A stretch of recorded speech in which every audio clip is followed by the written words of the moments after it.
Welcome to the second webinar of the series jointly provided by the Association for Nursing Professional Development and Stigma. Today's presentation is titled Promoting Resilience Storytelling Rounds. My name is Regina Camacho from the ANPD National Office, and I will be serving as today's moderator. On the left-hand side of the ANPD webinar screen, you should see the handout associated with this webinar, a refresh button, and a link to the webinar evaluation. At the conclusion of the webinar, click refresh at the bottom of the launch screen and then select the evaluation. If you do not see the refresh button at the end of the webinar, simply exit the viewing screen and relaunch. Once you have completed the evaluation, your certificate will be placed in the grades section under the My Learning tab in the Professional Development Center. No link to the evaluation will be sent out.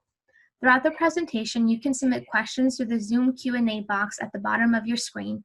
We want this to be interactive, so we encourage you to ask questions. We have allotted time to address your questions at the end of the presentation. It is my privilege to introduce our speakers, Dennis Doherty and Lockie Vazakas. Dennis Doherty is a board-certified nursing professional development specialist at Boston Children's Hospital, BCH. He facilitates and oversees nursing orientation and onboarding, coordinates the evidence-based practice mentorship program, facilitates interprofessional leadership development, and manages the organization's Healthy Work Environment Initiative.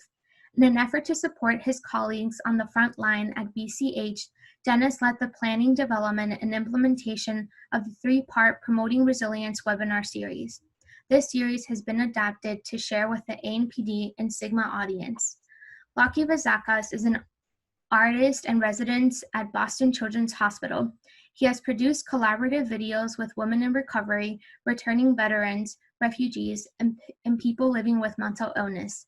His videos have been screened at the Whitney Museum, at the Venice Biennale, and the Chicago Guild. I will now turn the session over to our presenters. How's it going, everybody? Yeah.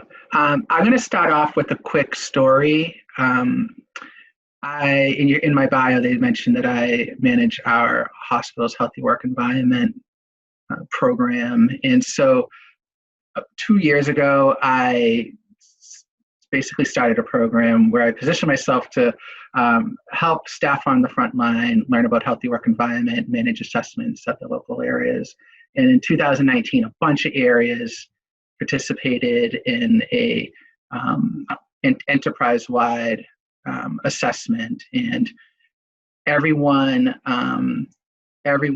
basically was participating except for a few areas. And I was always kind of like, how am I going to get in touch with these areas? One of them was our creative arts program, which I always knew that we had music therapists. I didn't know that we had artists in residence.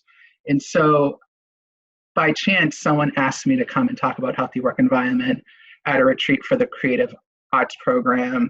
And I was really excited because I was like, oh, I'm going to engage this group in our healthy work environment initiative for 2020, which I was able to do. But I was really thankful for this opportunity because I got to meet colleagues like Lockie, our colleague Ginny, who's having trouble, wasn't able to get on today, but we really sort of hit it off. And I think that I'm really, just sort of shouting them out and thanking them for bringing their perspective and creativity to support in frontline staff, particularly during COVID-19. I sort of reached out to them. They shared some programs that they have done, work that they have done, and from the get-go, they were like, "Yep, let's do this. Let's collaborate." So I feel like from the start of this 10 weeks ago COVID thing, I've spent probably as much time with Lockie and Ginny as I have with anyone else at my organization, where we've been running these storytelling rounds for folks. So really just my challenge to you, if you're a nurse, if you're an NPD practitioner, if you're in academia, is to keep your eyes open for colleagues that you might be able to collaborate and might be able to help, you learn something and your colleagues learn something. There you go. I agree, Dennis. It was great to meet you at that retreat, and we've really forged a close working relationship. And as Dennis mentioned, unfortunately, our colleague Ginny Lewis, who is the writer in residence, is having some technical difficulties. She may be able to join us later, but we're going to start by going through storytelling rounds. We've offered storytelling rounds probably 8 times at this point, I think, Yeah. to different groups, but mainly to nurses. And we're going to get going here. Ginny was going to be doing most of these slides at the beginning, but I'm going to go through and then hand it off to Dennis. Generally, we've been doing workshops that are 1 hour long. We've also tailored workshops to 30 minutes to accommodate folks on the units.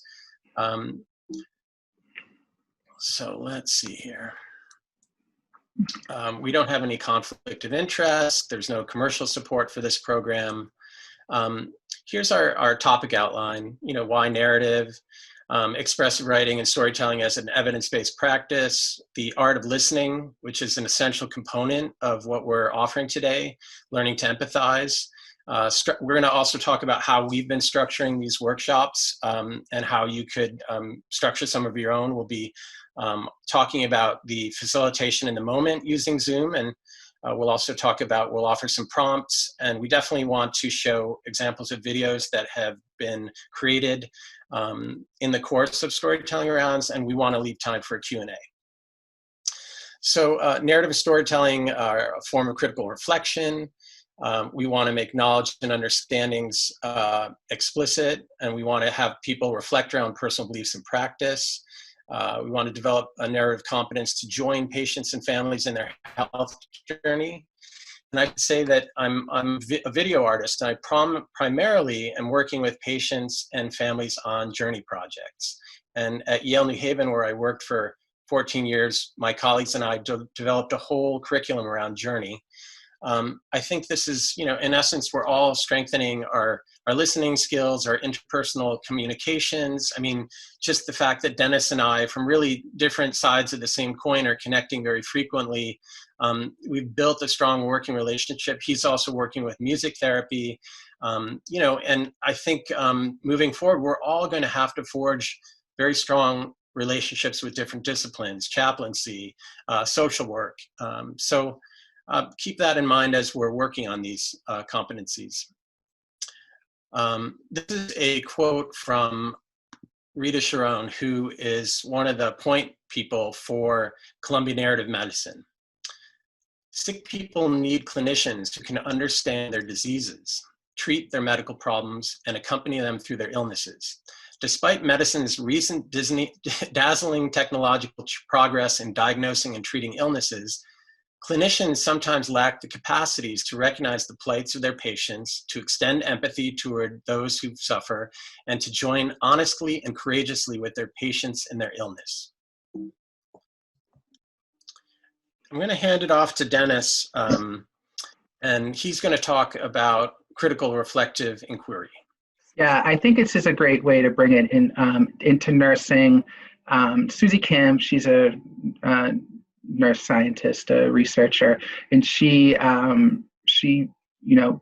it's her model, is the critical reflective inquiry model. And this is something I use in my practice, particularly in work that I do with new graduate nurses. And I this helps me to help them, I think, work through sort of challenges and issues that they face. However, I think that when you see the framework, and I'm going to just do a quick overview of it, this really can be applied to, I think, all of our practice, probably outside of the clinical world. And it's really, I think it's probably salient with the times right now with COVID. So I ask you to sort of think about these phases of critical reflection. And I asked you to think about where you are, as we're talking about these. Yesterday, if you were on the webinar, we talked about being stuck in a phase, being unstuck in a phase. That really kind of comes through critical reflective inquiry. And so I'll use the example of a nurse maybe makes a medication error, but we could also apply this to a lot of different situations. But In the descriptive phase, they might be really, hung up in thinking on their, on their thoughts, the actions that they took, the actual physically given the medication or not doing something that they should have potentially done. They might be really hung up on their feelings in the situation. This is really, we talk about the descriptive phase of being this is emotional. This is where it tapped into the emotions of the situation. And then the next phase, if you move up to the next slide, it's called the reflective phase. And so after when we get beyond that descriptive phase, now we're sort of analyzing what happened. You might be analyzing it against the evidence that from your practice, against your guidelines, against your standards of practice. You might be analyzing it against other situations that you were in. The last time this happened, I didn't do it, and this time I did. And then in the reflective phase, you might also be thinking about analyzing it against your intentions. I didn't mean to give the medication. I didn't mean to do anything, to cause harm.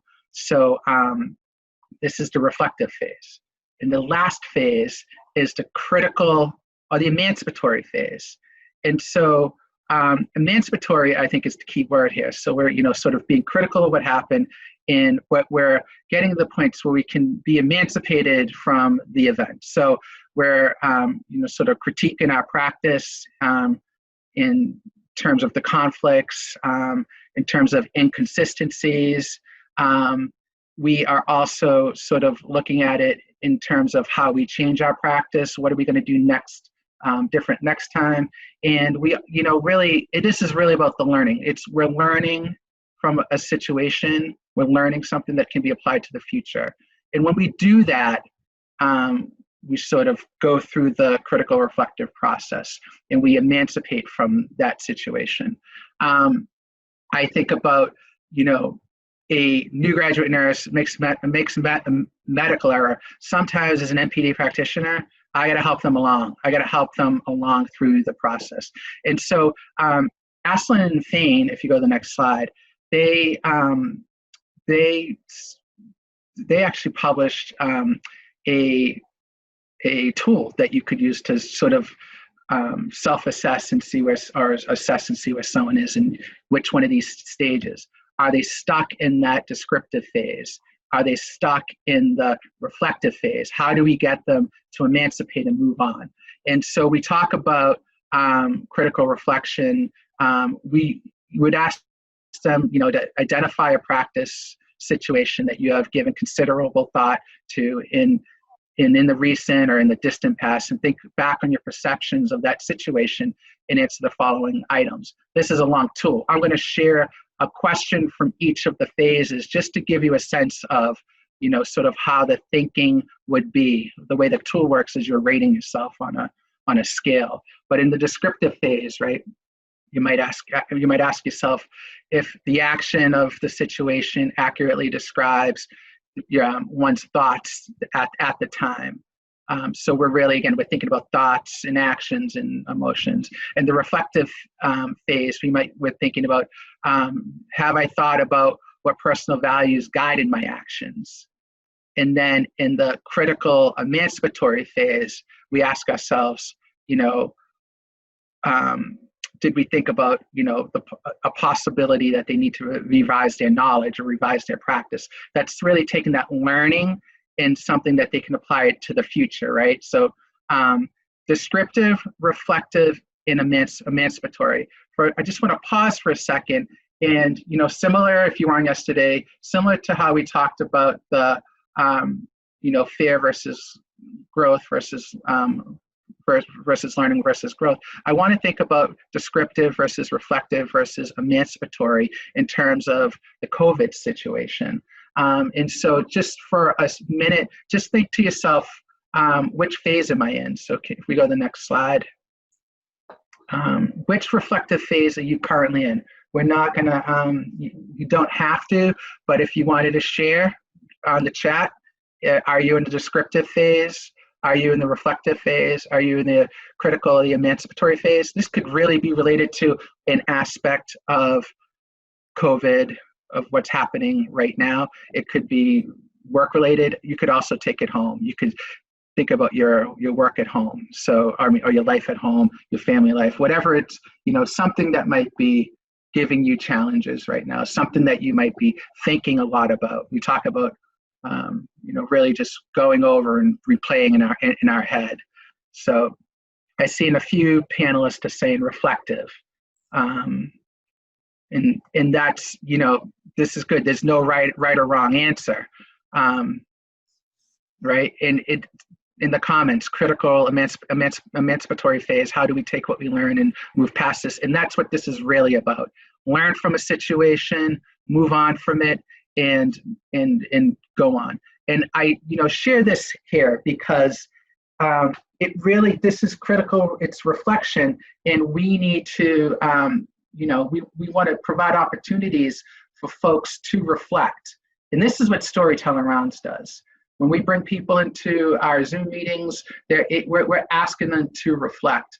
And it's not, you'll see when we do it the way we're doing it, but it's not a deep reflection necessarily. It's a short, targeted reflection, but I think this does provide an opportunity to sort of think about, sort of our mindset and how we are moving forward. And it's, again, we talked a little bit about this yesterday. How can we help each other get unstuck? And Storytelling Rounds has been really an awesome and creative way to help each other, I think, get unstuck, see positives in each situation. So I'm handing it back over to Lockie for now. Great. By the way, Ginny, our colleague Ginny Lewis, the writer in residence, has joined us. So good. We go on to the next slide. And Ginny, do you want to talk a little bit about expressive writing? Sure. So I apologize for joining late. I just was having some tech issues, but thank you very much for having us. My name's Ginny. I'm the writer in residence at Boston Children's, and I work on the creative arts team. And it's been such a pleasure to be part of Storytelling Rounds and to partner with Dennis and Lockie. I think I have a background in education and came into clinical work through child life. I was initially interested in kind of blending education and child life together, but I discovered writing pretty quickly into my clinical work, just using it as an expressive artistic intervention for a child who was having some coping difficulties. And that really set me on a path where I was looking at a lot of the work that we're talking about today and just the ways that we can practically use writing to better connect with one another and, create a different language within the clinical context. I think the slide that Lockie's pulled up is about expressive writing. And I think when we talk about developing a different language for us to use to connect with one another, and the language that we're trying to promote within these storytelling rounds, we're really thinking in terms of expressive writing. I think we all do a lot of writing, both in the clinical context, academic writing. There are so many different forms of writing. When we talk about expressive writing, we're really talking about that first person experience, which I think is one of the things that doesn't have an opportunity to shine or come out as much within the clinical context. It's really more subjective. I think we as clinicians try to take a more objective stance to really write without inserting any subjectivity, any of your personal experiences into it. There's a real effort to stay away from that. And expressive writing is really the flip side of that. It's really trying to share something of yourself, whether it's sharing something of yourself in processing, a clinical experience, an experience with a patient, with another practitioner, or something where it's really more about your life away from work. But there's been a lot of work, just looking at the value of using the more expressive model. The study that is cited here, it was something that came out of Reggio Emilia, the northern region of Italy, a few years ago. And it was looking at two cohorts where they asked one group, the control group, just to write in that more clinical, objective manner. And then they asked the other cohort to take on more expressive prompts, really talking in the first person, writing things that were, expressly subjective. And over a 3-day period, the expressive cohort had this, positive uptick just in terms of reframing, in terms of using more adaptive coping strategies, and, just reported that there's this real positive shift in mindset. And, I think I've looked a lot at the way this plays out with patients and families too, because that's a lot of my work. And the same is true with, cohorts where they're looking at patients, the patient model. There tends to be a real uptick around reframing, especially when this is practiced over the course of several days. So this cohort from Italy, stuck to it for 3 days. And I would encourage you today, if you end up wanting to adopt any of this, to really think in terms of the recursive possibilities, just in terms of, whether you can get a group and repeat the sessions several times. I think there's value to that, both in terms of, creating a more bonded group, but also just in terms of your practice and having the opportunity to write again and again and again, and to write continuously. Lucky, can you please flip to the next slide? So this is also just something that we try to think about just in terms of thinking about active listening and developing our active listening skills. According to a 2018 study in the Journal of Internal General Medicine, clinicians tend to listen to patients for an average of 11 seconds before interrupting them. I know when I read that statistic for the first time, I was pretty stunned. I feel like,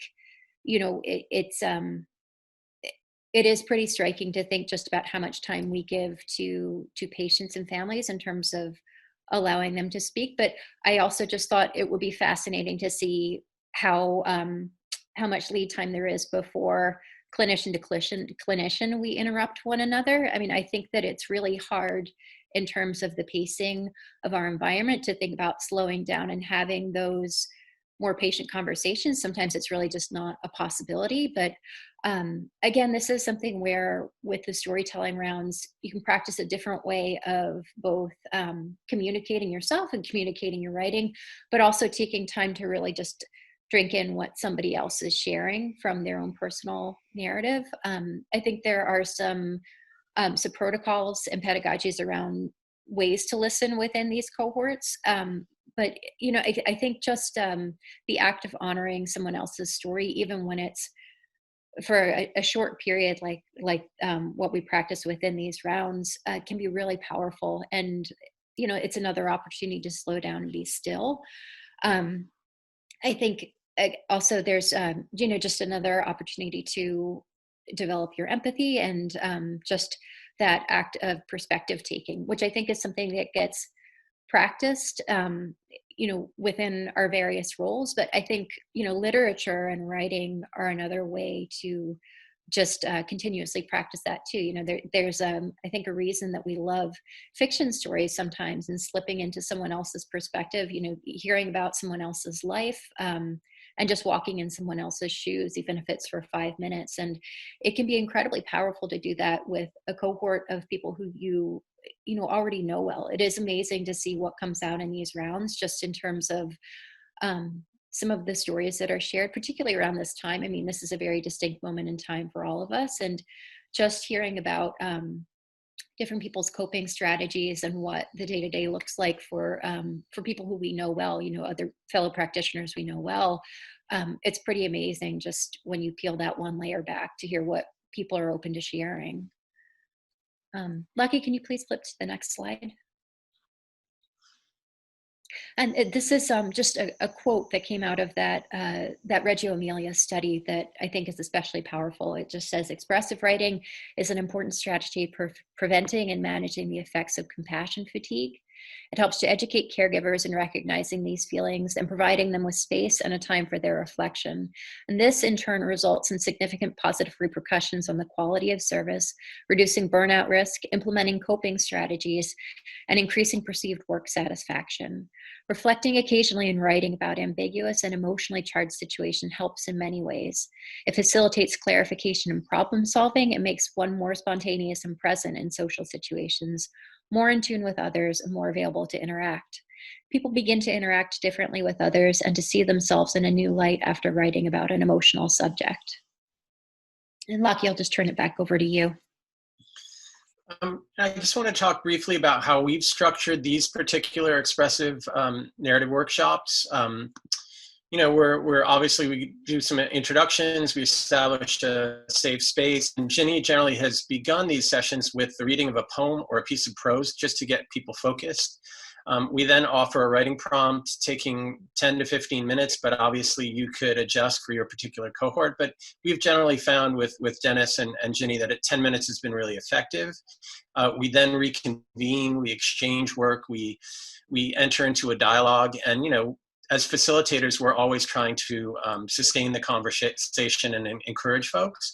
And then the other thing that I think we're doing that is somewhat unique is we're creating an artifact. I'm a video artist, so we've been having folks email me photographs of either words or photographs from some of their walks, and I've been assembling a video, and then Dennis has been finding ways to share and close the loop, if you will. And then so one thing that's important, I'm going to talk about it in the next slide though, is you know, getting a contribution while you're sort of in the moment, in the room, so to speak, so that you don't have to email people, so that, you know, their contribution is really fresh.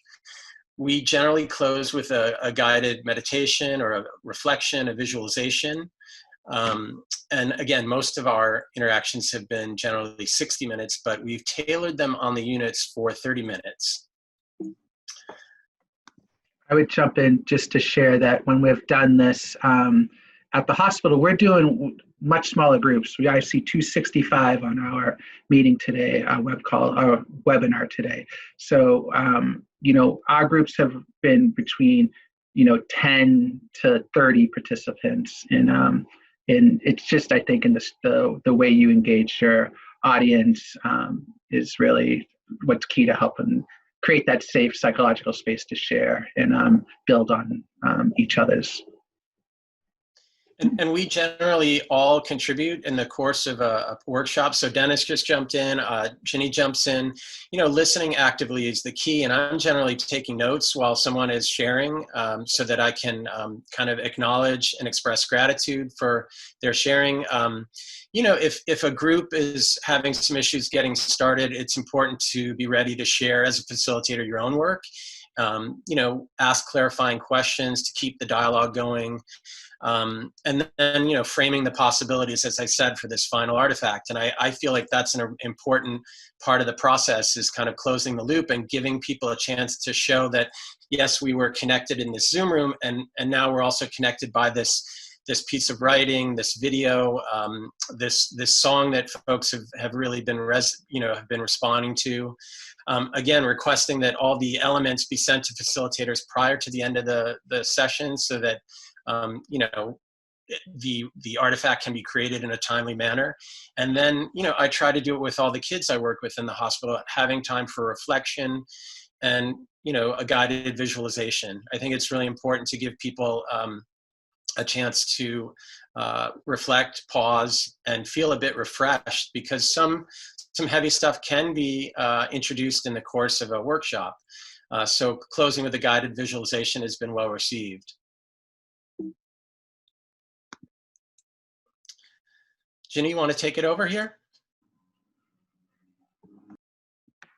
Sure. I'll see if I can play some music. We were hoping to just have everyone turn off video and mute themselves for the next 10 minutes, so that you could have an experience trying to write to, you know, an expressive writing prompt.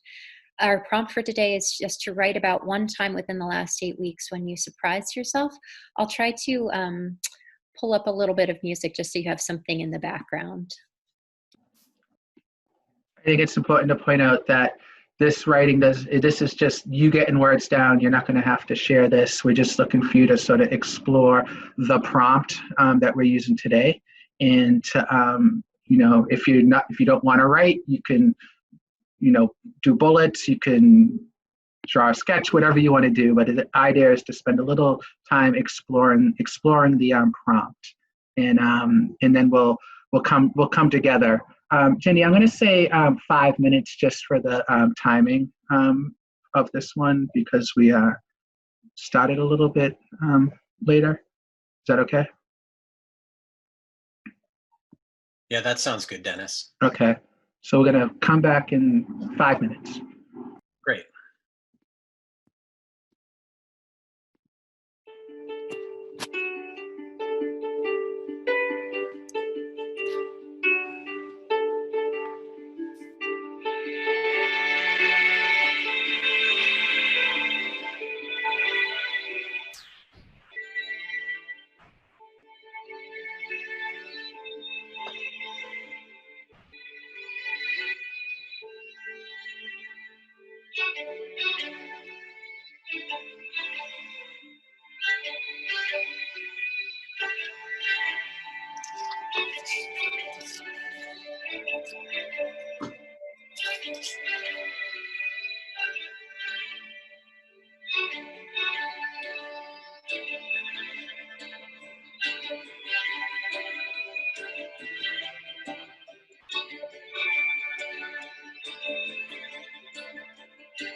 So if you could all just start to come back.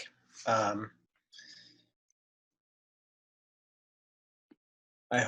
know that was an abbreviated writing session, but I hope you were able to respond. And as Ginny said, I think, a lot, and Dennis could attest to this, we've also been framing them, not so much, just framing them about really last 8 weeks so that people are really are thinking about what they're experiencing over these last 8 weeks and during this pandemic.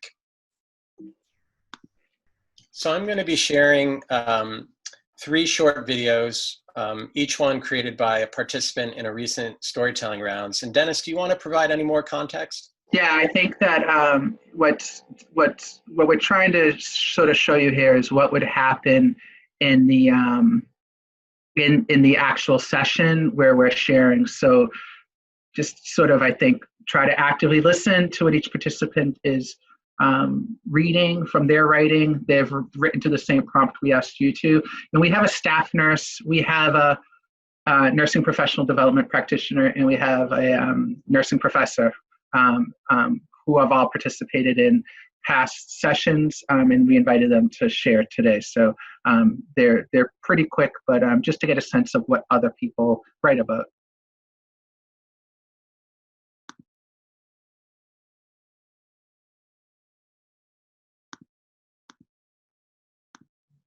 Reflecting on the past 8 weeks, I've been surprised at how stuck I was in the daily to-dos at the hospital, the surgical cases, the daily tasks I thought I absolutely had to do, and problems I thought I needed to solve. Realizing I was not utilizing this time to promote myself, my career, and to utilize resources for self-care. I've also been surprised at how nice the feeling is to distance, to separate, and to isolate. The world continues on around us, and we only realize its true beauty when we sit back and reflect on our relationships and our ability to communicate with others. I'm not surprised at how much support I've received. I consider myself extremely lucky to be in such good company, to work with amazing coworkers, and to be a part of a community that focuses on adapting to change. In the past 8 weeks, I've learned a new task: how to sew. I've been living on the beach with my aunt, one of my biggest role models, and she's always had a skill for everything DIY. She taught me how to use her machine, and I've been creating surgical caps for friends and family. I'm surprised at how many resources I've not utilized within my institution. I've taken advantage of virtual education opportunities, open forums, trauma M&Ms, packed rounds, resiliency training, educational series, open pediatrics videos, even innovation groups. It takes but a moment in time to make a connection, but it takes effort to keep that connection alive. Over the past 2 months, I've joined a new nursing society called Sanzio, Society of Nurse Scientists, Innovators, Entrepreneurs, and Leaders. The head of the society, Rebecca Love, wrote a book called Rebel Nurse. I highly recommend checking it out. This past weekend, the society held their first virtual hackathon. Ideas stemmed from problems set forth by nurses, and solutions were made on teams of all backgrounds: nurses, physicians, educators, therapists, designers, developers, technicians, even more, all with the overarching goal of improving our current healthcare system. What I learned from the hackathon and these past 2 months is that this time has introduced a wave of possibility for a future of nursing, one that doesn't necessarily need to be at the bedside. It's surprising to find out you can learn so much more about yourself, learning from stories, ideas, and experiences from professionals all around the world. Get out there and keep connecting.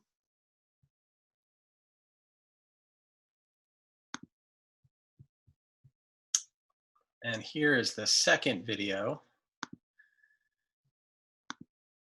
8 weeks ago, I was visiting my eldest daughter in Washington State, who just had a baby girl. I was still working while I was there and calling in virtually for daily meetings as the events of coronavirus were escalating. Travel restrictions began to occur, as well as organizational closings. Right before I left to come back to Indiana, my manager told me that I would need to quarantine for 2 weeks when I got back from Washington, which was a recommendation from the infection prevention team at the hospital I worked for. I was really overwhelmed and was not prepared to be quarantined in several ways. Firstly, my youngest daughter would have to stay somewhere else, which meant I would not get to see her for 3 weeks, since I was already in Washington for 1 of the week already. Secondly, I was not prepared with food or toiletries.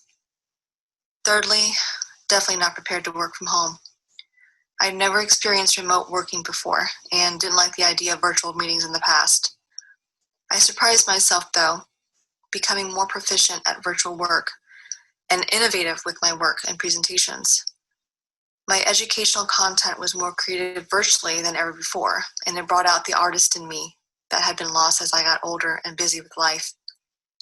Although I adapted to working from home, seeing my youngest daughter through a pane of glass was very difficult, but we made the most of it. We both worked virtually on our own projects as I was wrapped in a blanket sitting outside her front window. She described that as super fun, but weird. And here is the third video. Sometimes it is hard to wear many hats: nurse, researcher, educator, academic writer, mother, wife. Some roles I feel are natural, others are more challenging. I was at first surprised in the last 8 weeks when, due to the pandemic, I had to pivot and change my pediatric nursing instruction from face-to-face classroom to online this semester. This was very challenging. Everything was changing so fast. I was creating all new activities to engage the students in class sessions that would not bore them, while still ensuring they would learn the most critical pediatric content. Additionally, I had to be aware of the guidelines and recommendations by the college, which were constantly changing. It was hard to keep up. I felt I was sending my students emails almost daily, reporting changes that were required to be implemented in my course. My work became all-consuming. I pride myself on being a kind and caring instructor with high expectations. I expect my students to work hard and to do well. How could they do well in this unexpected learning environment? I found myself being surprised as the semester came to a close by the number of emails that students sent me with thanks and gratitude. I felt like many days my classes were a bit of a mess and not a reflection of who I am or how I would like to be seen as an educator. It is nice to know that even as a professor, I can be viewed as caring by students. I am grateful for the students that took the time to say thank you to me during this crisis. So there you have a less interactive version of what a sort of debrief is after this, storytelling rounds. Anyone who's doing simulation debriefing or debriefing incidents, critical incidents in the hospital, you already have these skills to facilitate this type of program. But yeah, let's share the some of the writing prompts that we have used over the sessions. I think it's important that point out that just about every time that we've run this, it's been a different writing prompt. We sort of powwow beforehand, think about what feels right, and so you can come up with as many writing prompts as you like. So we did today the second one, but we moved on writing prompts where we talk about what brought people into nursing, writing about something or someone that you're grateful for, coping strategies that you've recently developed, and a patient that has moved you, or I think the most interesting one is when we did it probably about 3 weeks ago. We did tell us about a time or write about a time when you felt appreciated, and it was interesting to me that the nurses on this had a hard time I guess acknowledging when they felt appreciated. A lot of them turned it around and said, like, I'm going to write about who I appreciate. And in our debrief, it was really interesting to say that folks described it. It was uncomfortable for them. It was uncomfortable for them to acknowledge or talk about when someone appreciated them. But it was very easy for them to appreciate their colleagues and their family and their friends and their neighbors. So those are just some ideas of writing prompts that you can use for one of these sessions. And I think making them different for each session brings people back. It's not going to be the same experience each time. So if anyone has any thoughts about prompts, I'd encourage you to put them in the chat, because we're always looking for some ourselves. Right on. Yeah, I mean, I remember one time working with a patient at Yale New Haven, and I used the prompt, "If you could look into my heart, you would see." And this 14-year-old girl just ran with it. She had already been journaling, and it was powerful to see. And then we integrated her journal and her writing, the visuals of that, into the video. So I think the idea was that people would be sharing, this would be a juncture in which we would be sharing work, either having people take pick a word and then photograph it and email it to me. I know that there's a QR code for this particular session. Yeah. I think go ahead, Dennis. Yeah, I was going to say, typically what we do is we share, and then we ask people to hone in on one word that resonates with them from their session. And we ask them to write the word out. This is, I don't know if, hopefully you've seen this. This is patience was my word for one that we did last week. And we write them out, and we ask people to take a picture of them and share them. And what we're asking you to do today is you can upload them to our page by clicking on the QR code. The QR code is also on the handouts. And so we will use this to make a video that will be the words from this session. And this is the artifact that Lockie talks about. Do you want to talk about that? Sure. I mean, Dennis has been uploading them to the Nursing Education at Boston Children's YouTube channel. I know a couple other things I think have been shared internally, but I think you all have to devise, depending on where you are, which institution you're at, how you want to share it. I mean, Boston Children's has, for example, a secure file transfer. So a lot of times when I'm sharing rough cuts with Dennis and Ginny, and they're giving me feedback, they're seeing it via secure transfer that the hospital approves. But also making sure people are aware if they're taking selfies with words that they're aware and are giving full consent to their work being shared publicly. But I do think this artifact can be very powerful, and hopefully we can, after this, share some of the links, or maybe Dennis could put some of them up in the chat, or Ginny. I think, it sort of shows the galvanizing effect that these sessions have. And in the course of having people email me, they talk about how they felt, what they experienced in the session. And some folks have been sharing photographs of walks on the beach, of things that are really helping to get them through this time.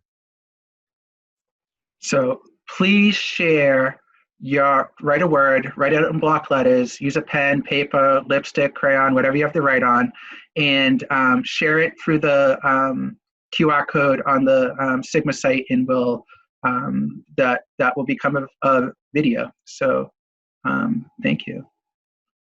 And we welcome your questions, any strategies that you might have questions about, any content. Perfect, thank you. So we did have a couple questions come in. One of them is regarding the study of 3 days of writing clinical experiences versus more expressive dialogue. Were emotional word prompts given to the expressive dialogue group to assist them in naming their emotions and feelings? There were. I don't have the language directly in front of me, but they were expressly given some first-person prompts and scripts, and the control group was expressly asked to try to remain more subjective, to keep their emotions out of it and write in this dispassionate way. Okay, thank you. Another question was, do the same group of people come to the sessions, or is it different groups / cohorts that come to the workshop sessions? What we've been doing through COVID has been offering this as webinar, just sort of like this type of platform. And so we've been inviting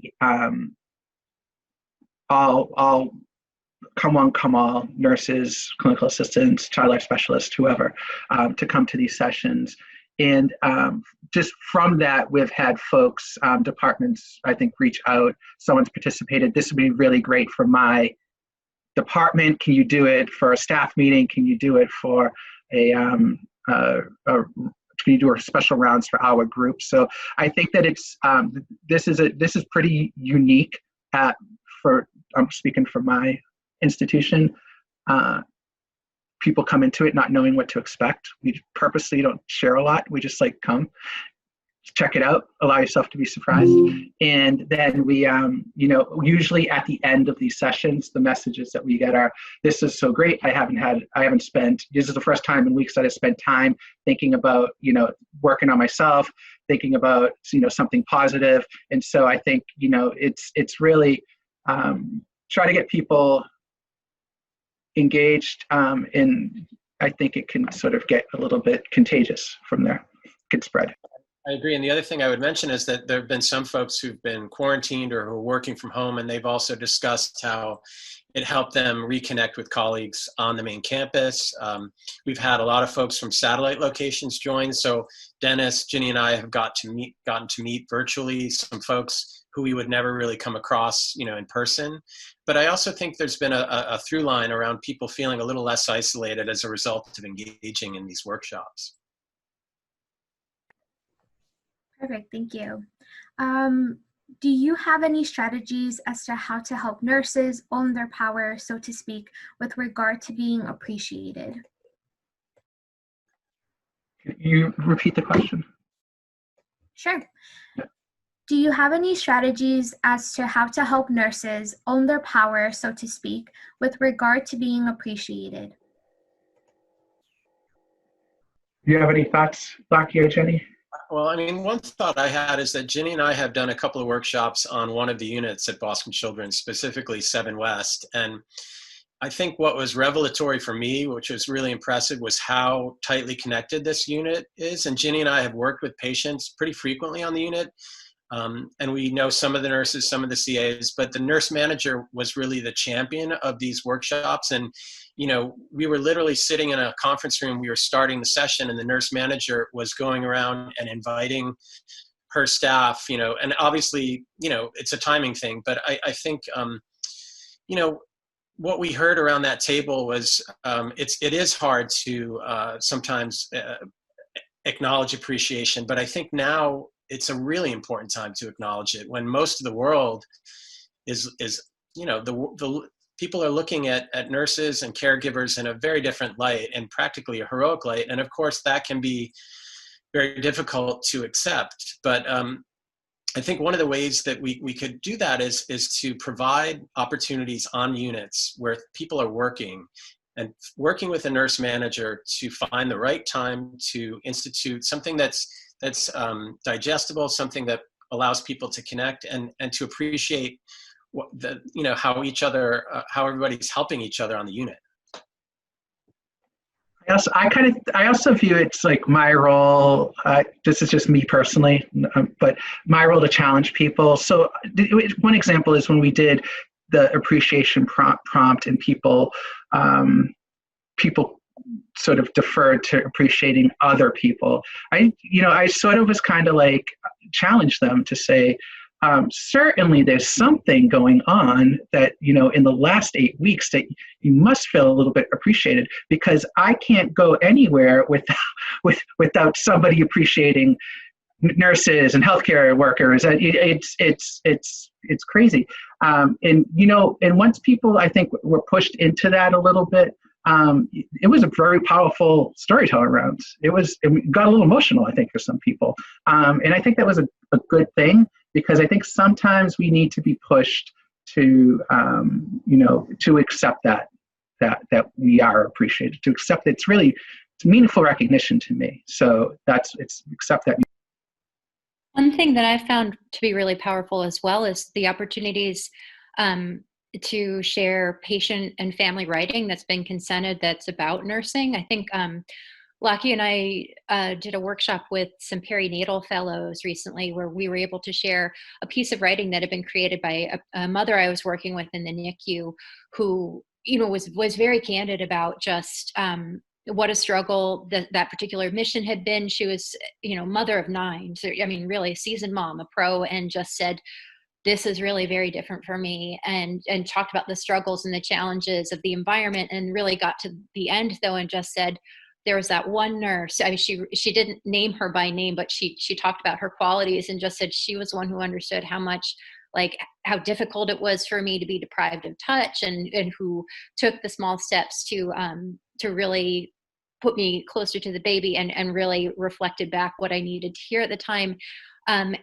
It just, offering that patient narrative and appreciation of a nurse really opened up some interesting dialogue just around touch in the NICU. And I think the more opportunities that we have to share some pieces through patient and family eyes can be really powerful too, because I think patients and families are really amazing about reaching out and saying thank you sometimes, and saying how much, how seen and heard they felt by their nursing team.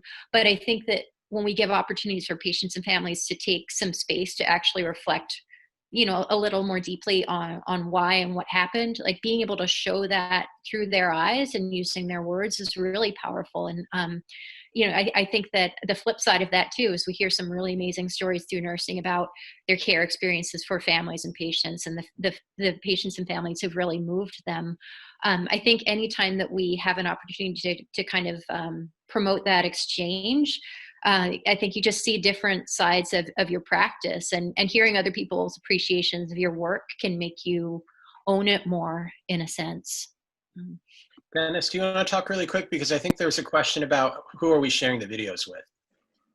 Oh, so these videos at the hospital, what we do is I upload them to our YouTube page, but this is our closed loop communication with participants. So we share the video once it's made with the participants from that group, and we say, here's the video from the session on April 30th.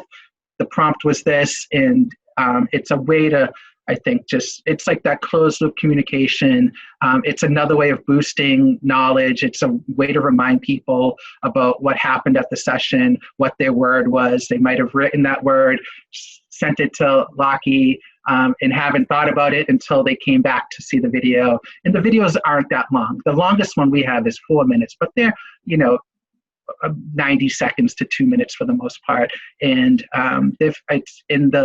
again, the feedback I get when we send this out is like, I forgot all about this. Thanks for sending. This is really nice. And we're hoping that we'll be able to do the same for participants today. So please share your words on the link that's now in the chat too. Maybe the QR code didn't work, but share it on the link. Anything else? Yeah, anything else? There are no other questions. Great.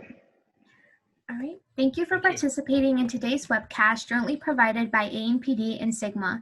I would like to extend a special thank you to Dennis, Lockie, and Ginny for presenting today's session. Webinar recordings are available to ANPD members following the live webinar. An email will be sent out to our membership when the recording is available in the recorded webinars page. As a reminder, at the conclusion of this webinar, go to the launch window in the Professional Development Center, hit the refresh button at the bottom of the screen, and then select the evaluation on the left-hand side. Again, if you do not see the refresh button, simply exit out of the viewing screen and relaunch the webinar. Once you have completed the evaluation, your certificate will be placed in the Grade section under the My Learning tab in the Professional Development Center. No link to the evaluation will be sent out. We appreciate your feedback and input as we further develop ANPD's educational programming. Thanks for joining us and have a great day.